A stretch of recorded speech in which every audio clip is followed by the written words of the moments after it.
አሁንም ጠላታችን አንድ ሳለ ለምን በስርዓቶች እምነት ምክንያት እርስ በርሳችን እንዋጋለን? የሴራ ተመራማሪው ዌስ ፔነር የተናገረው ነው።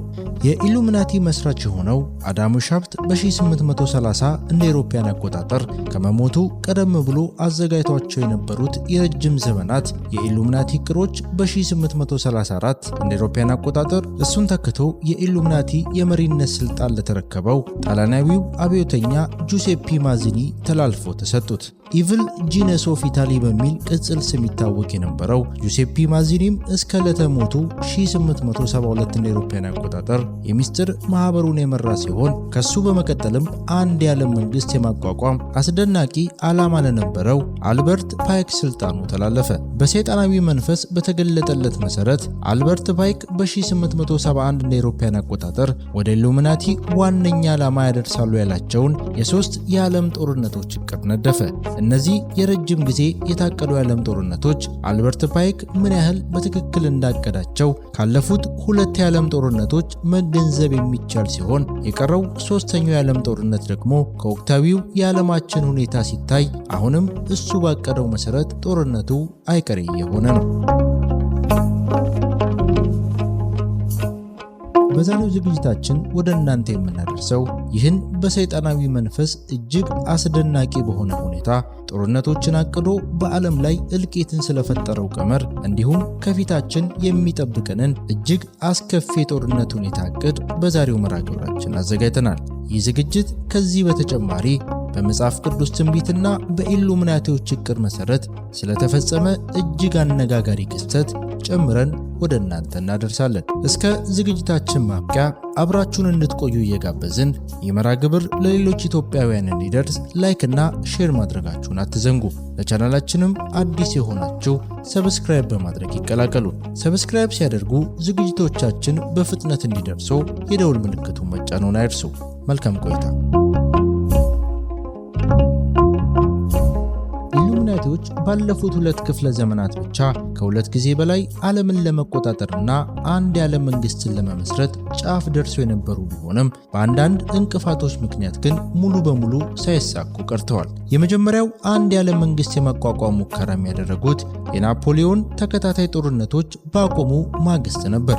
በጦርነቱ በደረሰባቸው ውድመትና በገቡበት ከፍተኛ የዕዳ ሁኔታ ጭንቅ ውስጥ የነበሩ ሀገራት ከዚህ ሁሉ የሚገላግላቸው መፍትሄ እየተጠባበቁ ነበር። በወቅቱ የኢሉሚናቲዎች የበላይ መሪ የነበረው ናታን ሮትስቻይልድ እነዚህ ሀገራትን ወደ ቪየና ጉባኤ በማሰባሰብ የመጀመሪያውን የዓለም መንግስታት ማህበር ለመመስረት ሐሳቡን አቀረበ።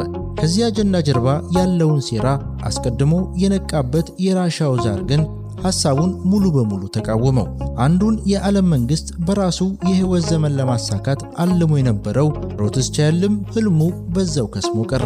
በዚህ ሁሉ የተቆጣው ናታን ሮትስቻይልድ አንድ ቀን እሱ ራሱ ወይም ደግሞ ልጆቹ የራሻውን ዛር ከነሙሉ ቤተሰቦቹ እንደሚደመሰሱት ዝቶ ነበር። ይህንንም ዛቻ ልጆቹ በ1917 እንደ አውሮፓውያን አቆጣጠር የመጨረሻውን የራሻ ዛር ኒኮላስ ሁለተኛውን ከነሙሉ ቤተሰቦቹ በመግደልና ስርዓቱን እስከ መጨረሻው በማጥፋት ተግባራዊ አድርገውታል። የኢሉሚናቲዎች ጉዞ ግን በአንድ ትውልድ የሚቆም አልነበረም። የመጨረሻውን ዓላማ እስኪያሳኩ ድረስ ሁሉንም የ13ቱ የዘር ሐረጋት ትውልዶች ህይወታቸውን ሙሉ ለዚህ ዓላማ ውለውታል። ኢሉሚናቲዎች ያለፉት ሁለት የዓለም ጦርነቶችን በመጠቀም አንድ የዓለም መንግስት ለመመስረት ወይም ደግሞ ለዚህ መንገድ ለማመቻቸት አቅደው ነበር።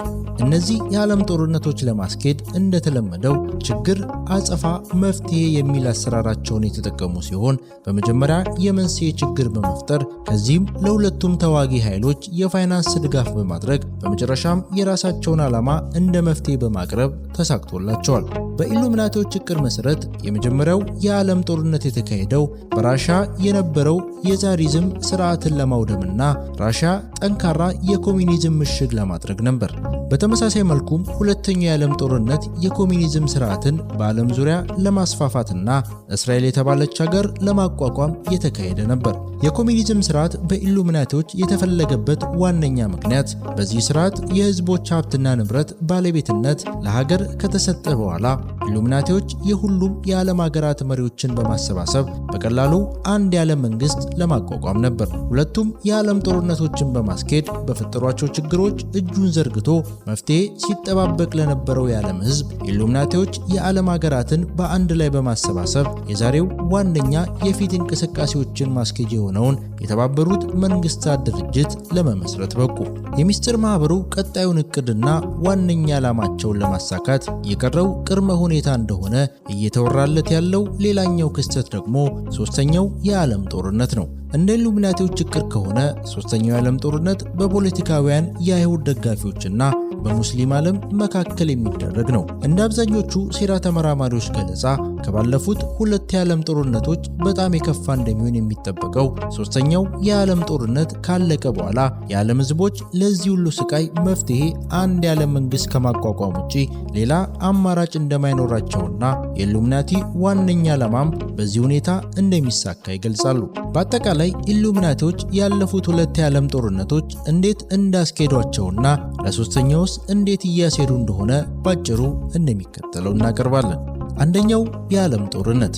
አብዛኞቹ የታሪክ መጻሕፍት አንደኛው የዓለም ጦርነት የተጀመረው በ1914 እንደ አውሮፓውያን አቆጣጠር የሃብስበርግ ዙፋን ተተኪ ለነበረው ፍራንሲስ ፈርዲናንድ ግድያን ለመበቀል እንደሆነ ይገልጻሉ። ሆኖም ግን እነዚህ መጻሕፍት ከጦርነቱ ጀርባ ስለነበሩ ድብቅ የሴራ እጆች የሚሉት ነገር የለም። ምክንያቱም ከጅምሩ ሆን ተብሎ እንዲጻፍ ስለተደረገ ነው። ከጀርባ ሆነው ጦርነቱን ሲያቀነባብሩ የነበሩት ኢሉሚናቲዎችና መሪዎቹ የሮትስቻይልድ ቤተሰቦች ግን በቪና ጉባኤ የተቃወማቸው የዛሪዝም ስርዓት መሪ ከነ ቤተሰቦቻቸው በማስወገድ የመጀመሪያውን የዓለም መንግስት ማህበር ለማቋቋም ችለዋል።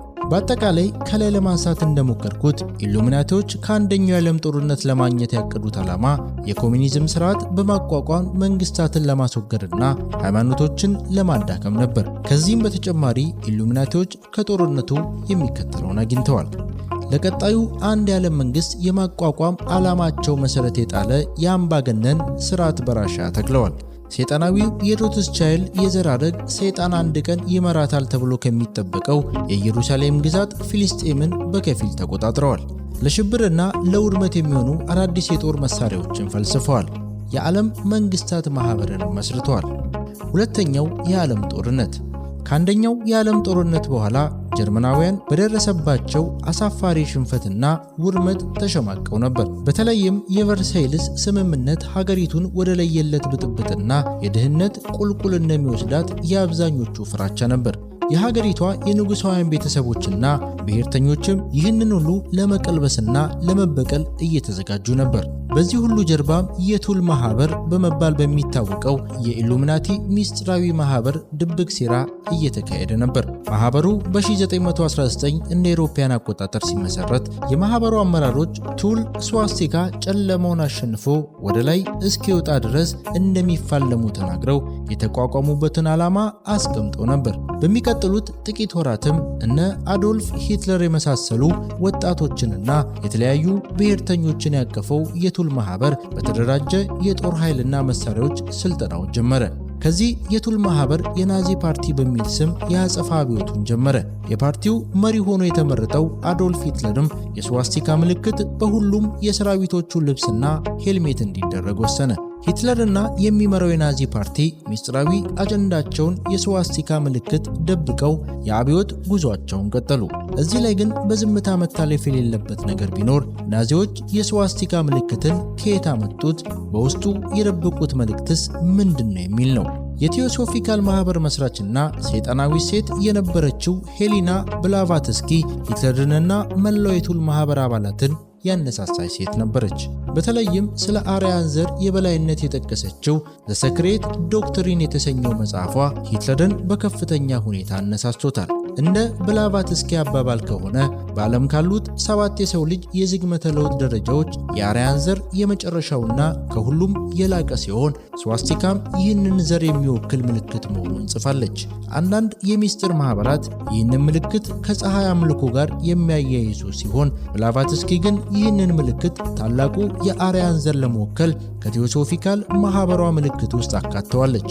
የቱል ማህበር አባል በነበረበት ወቅት የአርያን ዘር በበላይነት እንደሚመራ በመንፈስ ተገልጦለት እንደነበር የሚናገረው አዶልፍ ሂትለር የራሱን ዘር ከፍ ከፍ ከማድረግም በላይ ሌላ ድብቅ ዓላማ ነበረው። የሮትስቻይልድ የዘር ሐረግ የቅርብ ትስስር እንዳለው የሚነገርለት አዶልፍ ሂትለር የኢሉሚናቲዎችን አዲስ የዓለም ስርዓት በራሱ መንገድ እውን ለማድረግ ከፍተኛ ጥረቶችን ያደርግ ነበር። በሁለተኛው የዓለም ጦርነት ወቅትም የሀገራት ህብረት ለአዲሱ የዓለም ስርዓት መቋቋም የራሱን አብዮት እንደሚጠቅም ተናግሮም ነበር። ሆኖም ግን ይህ ሂትለር አዲስ የዓለም ስርዓት ለማምጣት የተጓዘበት መንገድ የተሳሳተ ነበር። ምክንያቱም የኢሉሚናቲዎች አዲስ የዓለም ስርዓት ተግባራዊ የሚሆነው ሌሎች ዘሮችን አዳክሞ አንዱን ብቻ ከፍ በማድረግ ሳይሆን ከአጀንዳቸው ጋር የሚስማሙ የመላው ዓለም መንግስታትና ህዝቦችን በማሰባሰብ ስለሆነ ነበር። ባዕዳዊቷ አሊስ ቤሊም ይህ የሂትለርና የናዚ ጀርመን ሴራ ያልተሳካ የአዲስ የዓለም ስርዓት ሙከራ እንደነበር ገልጻለች። በአልበርት ፓይክ እቅድ መሰረት በፋሺዝም ስርዓትና በፖለቲካውያን የአይሁድ ደጋፊዎች መካከል የነበረውን ልዩነት በመጠቀም እንዲካሄድ ታቅዶ የነበረው ሁለተኛው የዓለም ጦርነት በመስከረም 1 1939 እንደ አውሮፓውያን አቆጣጠር ተጀመረ።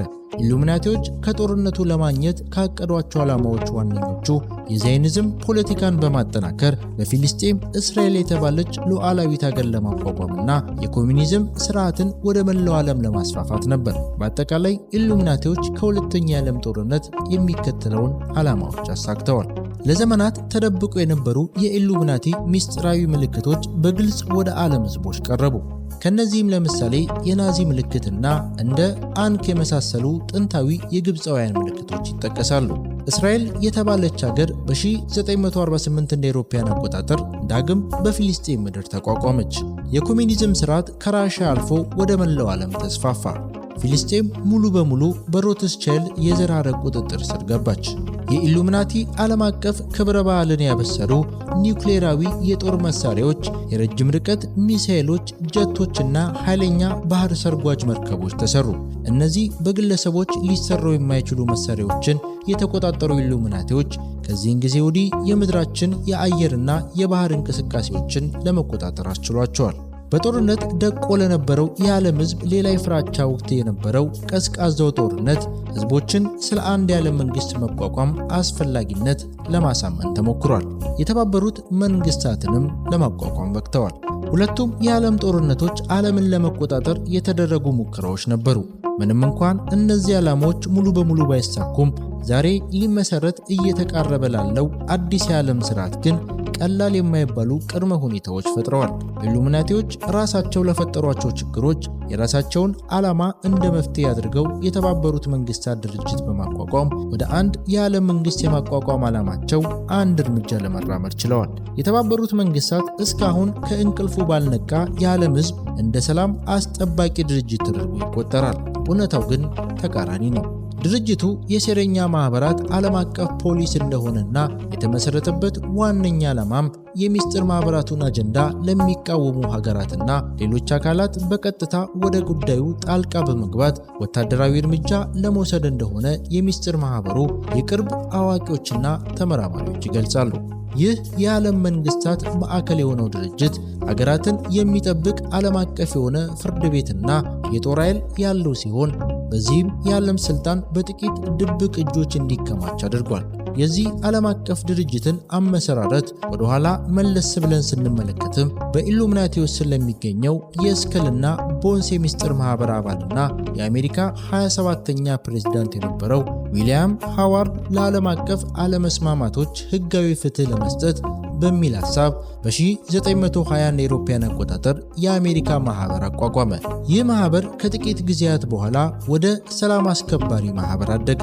ቀጥሎም ወደ ዓለም መንግስታት ማህበር እናም በመጨረሻ የዛሬውን የተባበሩት መንግስታት ለመሆን በቅቷል። ሶስተኛው የዓለም ጦርነት። የሁለቱም የዓለም ጦርነቶችን እቅድ በዚህ ሁኔታ አሳክተዋል። ሶስተኛውና የመጨረሻው የዓለም ጦርነትስ?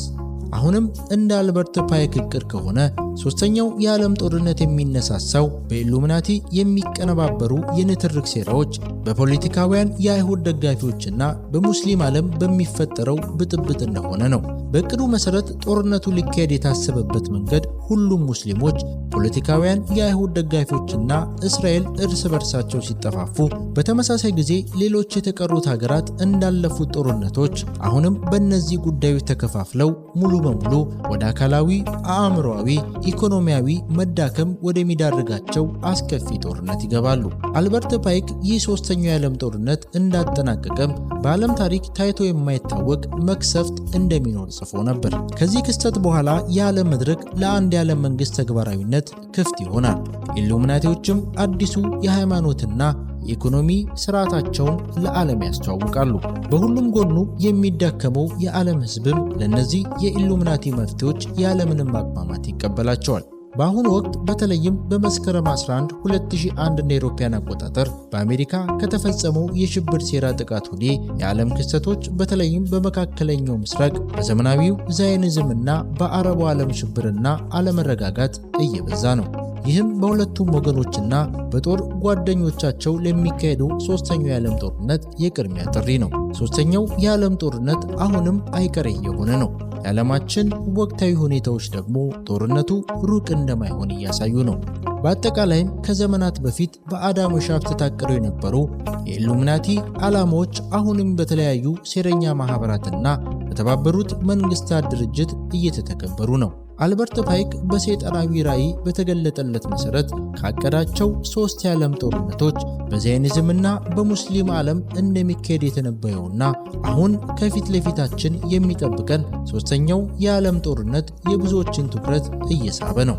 ይህንንም ራዕይ ትክክል ሊሆን የሚችልበት ሁኔታ በተለያዩ መንገዶች ማየት እንችላለን። ለምሳሌ ይህ በ1871 እንደ አውሮፓውያን አቆጣጠር ስለ 3 የዓለም ጦርነቶች የተገለጠ ራዕይ እስራኤል የተባለች ሀገር ባልነበረችበትና ማንም እንደገና ትኖራለች ብሎ ባልጠበቀበት ወቅት ነበር። ሆኖም ግን ይህች ሀገር በእቅዳቸው መሰረት ከ2 የዓለም ጦርነቶች በኋላ ተቋቁማለች። በመጽሐፍ ቅዱስ ትንቢትና በኢሉሚናቲዎች እቅድ መሰረት እስራኤል የተባለች ሀገር ቁልፍ ሚና አላት። በመጨረሻም ዌስ ፔነር እንደተናገረው የዓለም ሕዝቦች ከመጋረጃው ጀርባ ያሉ ጠላቶቻቸውን ባለመረዳታቸው ከጀርባ ሆነው በሚፈጥሩላቸው የሥርዓቶች ልዩነት ምክንያት እርስ በርሳቸው ሲጠፋፉ ኖረዋል። ከሁሉም በላይ የሚያሳዝነው ነገር ግን ከነዚህ ታሪኮች ትምህርቱን ያልወሰደው የዓለም ሕዝብ በአሁኑ ጊዜም የእነዚህ ከጀርባ ያሉ ሴረኞች ሰለባ ሆኖ መቀጠሉ ነው።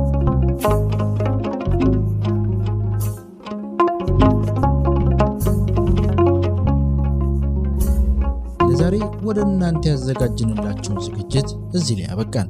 ይህ ጠቃሚ መርሃ ግብር ለሌሎች ኢትዮጵያውያን እንዲደርስ ዝግጅቱን ላይክ እና ሼር ማድረጋችሁን አትዘንጉ። በቀጣይ በሌሎች ጠቃሚ መረጃ ተኮር ዝግጅቶች እንመለሳለን። እስከዛው ቸር ጊዜ፣ ሰላም ያገናኘን።